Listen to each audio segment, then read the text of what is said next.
ನನಗೂ ಐಟಿ ದಾಳಿಗೂ ಯಾವುದೇ ರೀತಿಯ ಸಂಬಂಧ ಇಲ್ಲ ಅಂತ ಹೇಳಿ ಸುಮಲತಾ ಅಂಬರೀಶ್ ಅವರು ಮೊದಲ ಬಾರಿಗೆ ಮಾಧ್ಯಮಗಳ ಮುಂದೆ ರಿಯಾಕ್ಟ್ ಮಾಡಿದ್ದಾರೆ. ಜೆಡಿಎಸ್ ವಿರುದ್ಧ ಮತ್ತೆ ಸುಮಲತಾ ಅವರು ಸಿಟ್ಟಾಗಿದ್ದಾರೆ. ಯಾರು ನಾಟಕ ಮಾಡ್ತಿದ್ದಾರೆ ಅಂತ ಜನರಿಗೆ ಗೊತ್ತು ಅಂತ ಹೇಳಿ ಈ ಸಂದರ್ಭದಲ್ಲಿ ಹೇಳಿದ್ದಾರೆ.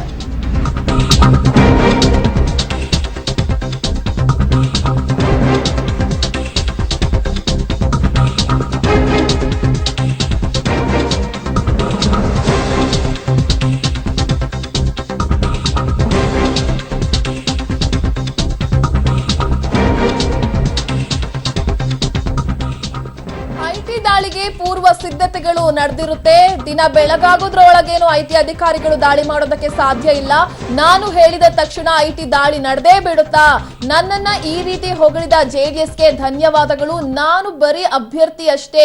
ನನ್ನ ಮಾತನ್ನ ಐಟಿ ಅಧಿಕಾರಿಗಳು ಕೇಳಿ ಐಟಿ ದಾಳಿಯನ್ನ ಮಾಡ್ತಾರೆ ಅಂತ ಹೇಳಿದ್ರೆ ಇದಕ್ಕೆ ಏನ್ ಹೇಳ್ಬೇಕು ಅಂತ ರಿಯಾಕ್ಟ್ ಮಾಡಿದ್ರು.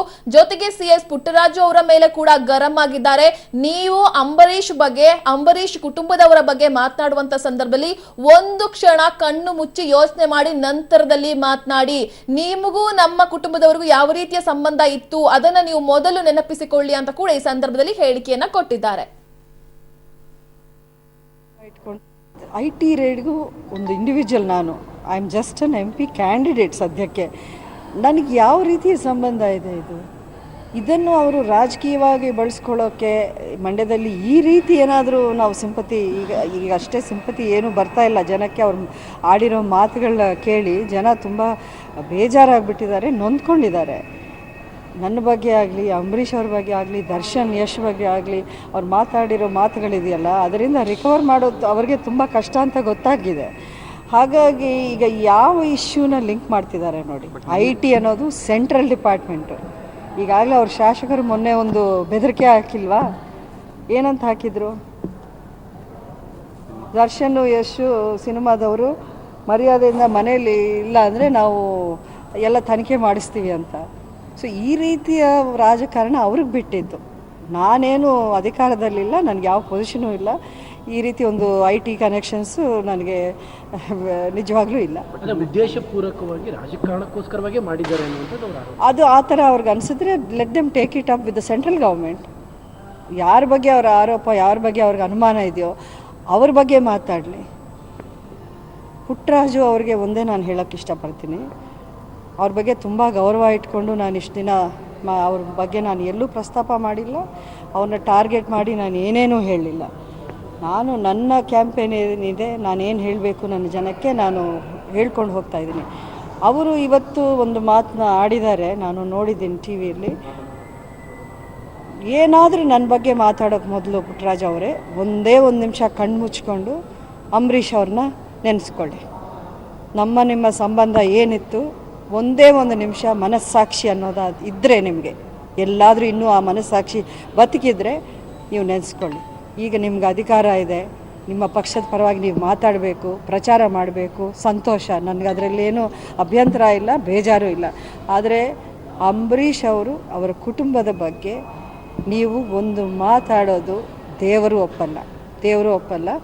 ಇದನ್ನು ಮಾತ್ರ ಅವ್ರಿಗೆ ಹೇಳ್ತೀನಿ. ನಾನು ಅವ್ರ ಬಗ್ಗೆ ಇನ್ನೇನು ಮಾತಾಡೋಕ್ಕೆ ಇಷ್ಟಪಡಲ್ಲ. ಅವರು ಎಲ್ಲ ಬೆರಳು ನಿಮ್ಮ ಮೇಲೆ ತೋರಿಸ್ತಾರೆ ಅಂದರೆ ಟಾರ್ಗೆಟ್ ಮಾಡ್ತಾರೆ. ಅವ್ರಿಗೆ ಇನ್ನೇನಿದೆ ಟಾಪಿಕ್ ಮಾತಾಡೋಕ್ಕೆ? ಅವರೇ ಹೇಳಿದ್ದಾರೆ ಅವರ ಅಭ್ಯರ್ಥಿನ ಗೆಲ್ಲಿಸಿದ್ರೆ ಮಂಡ್ಯ ಅಭಿವೃದ್ಧಿ ಮಾಡ್ತೀವಿ ಅಂತ. ಹಂಗಾದರೆ ಲೆಕ್ಕ ನಾವೇನು ಅನ್ಕೋಬೇಕು? 8 ಜನ MLAs, 3 ಜನ ಮಿನಿಸ್ಟ್ರು, 3 ಜನ MLC, ಒಬ್ಬರು MP, CM, ಇವ್ರು ಯಾರು ಏನು ಈವರೆಗೂ ಮಾಡಿಲ್ಲ ಮಂಡ್ಯಕ್ಕೆ ಅಂತ ಅವರೇ ಹೇಳ್ಕೊತಿದ್ದಾರೆ. ನಾನು ಹೇಳ್ತಾ ಇಲ್ಲ ಇದನ್ನು. ನಾನು ನಿಜವಾಗ್ಲೂ ಗೊತ್ತಿಲ್ಲ ಅವ್ರು ಏನು ಮಾಡಿದ್ದಾರೆ ಏನು ಮಾಡಿಲ್ಲ ಅನ್ನೋದು. ಬಟ್ ಇವಾಗ ಅಭಿವೃದ್ಧಿ ಮಾಡ್ತೀವಿ ಅಂದರೆ ಇಷ್ಟು ದಿನ ಏನು ಮಾಡ್ತಿದ್ರು ಇವರು? ಅವ್ರ ಕೈಲಿ ಏನೂ ಆಗಲ್ವಾ? ಅವ್ರಿಗೇನು ಅಧಿಕಾರ ಇಲ್ವಾ? ಮಿನಿಸ್ಟ್ರಸ್ ಇದ್ದಾರೆ. ಏನಕ್ಕೆ ಮತ್ತೆ ಜನ ಅವ್ರನ್ನ ಗೆಲ್ಲಿಸಿ ಕಳಿಸಿರೋದಲ್ಲಿಗೆ? ಏನಕ್ಕೆ ಅವ್ರ ಅಧಿಕಾರದಲ್ಲಿದ್ದಾರೆ?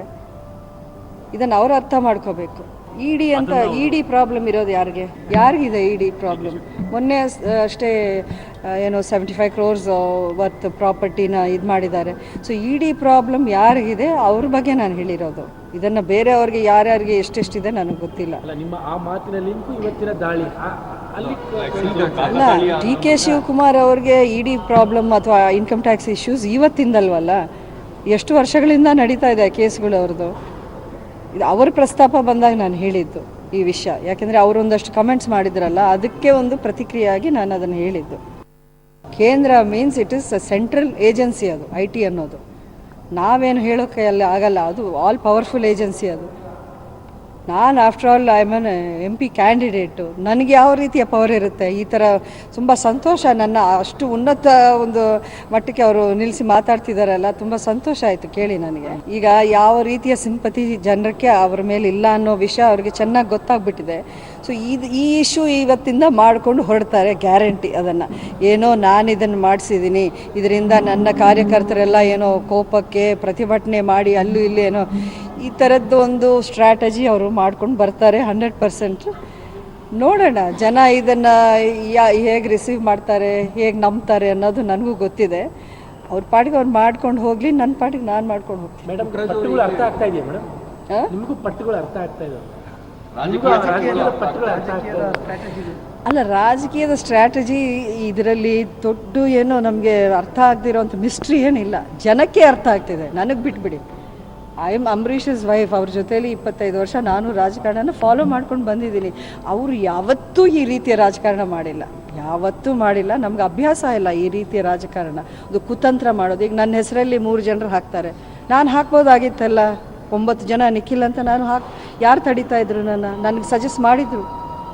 ಬಿಗಿನಿಂಗಲ್ಲೇ ಸಜೆಷನ್ ಬಂತು, ಒಬ್ಬರು ವೆಲ್ವಿಷರ್ ಈ ಥರ ಅವರು ಹುಡುಕ್ತಾ ಇದ್ದಾರೆ ಸುಮಲತಾ ಅನ್ನೋ ಹೆಸರಿರೋರನ್ನ, ನೀವು ಅದಕ್ಕೆ ಆ್ಯಂಟಿಸಿಪೇಟ್ರಿ ಆಗಿ ನೀವು ಮೊದಲೇ ಹಾಕಿ ಅಂತ ಹೇಳಿದ್ರು. ನಾನು ಔಟ್ರೈಟ್ ರಿಜೆಕ್ಟ್ ಮಾಡಿದೆ.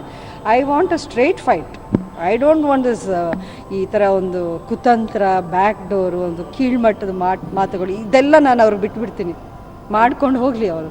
ಜನ ಯಾವುದನ್ನು ಒಪ್ತಾರೆ, ಯಾವುದನ್ನು ಮೆಚ್ಕೋತಾರೆ ಅನ್ನೋದು ನೋಡೋಣ ಎಲೆಕ್ಷನ್ ಆದಮೇಲೆ.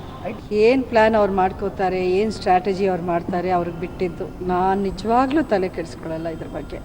ಅವರಿಗೆ ಇಶ್ಯೂಸ್ ಸಿಗ್ತಾ ಇಲ್ಲ ಈಗ ನನ್ನ ಬಗ್ಗೆ ಮಾತಾಡೋಕ್ಕೆ.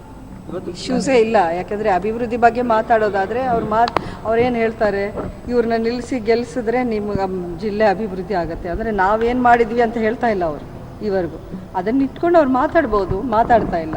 ಹಾಗಾದರೆ ಅವ್ರ ಅಭಿವೃದ್ಧಿ ಬಗ್ಗೆ ಏನು ಮಾತಾಡೋಕ್ಕೆ ಟಾಪಿಕ್ ಇಲ್ಲ ಅಂತ ಆಯಿತು. ಜನ ಹಾಗೆ ತಿಳ್ಕೊಬೇಕು. ಮತ್ತು ಈಗ ಅದನ್ನು ಬಿಟ್ಟು ನೀವು ಪರ್ಸ್ನಲ್ ಟಾರ್ಗೆಟಿಂಗು, ಪರ್ಸ್ನಲ್ ಅಟ್ಯಾಕ್ಸು ಈ ರೀತಿ ಇವತ್ತಿಂದ ನೋಡ್ಕೊಳ್ಳಿ. ಬೇಕಾದರೆ ಈ IT ಇಶ್ಯೂನ ಇಟ್ಕೊಂಡು ಯಾವ ರೀತಿಯ ಸಿಂಪತಿಗೋಸ್ಕರ ಅವರೊಂದು ಡ್ರಾಮಾ ಮಾಡ್ತಾರೆ ಅನ್ನೋದು ನೋಡ್ಕೊಂಡು ಹೋಗೋಣ.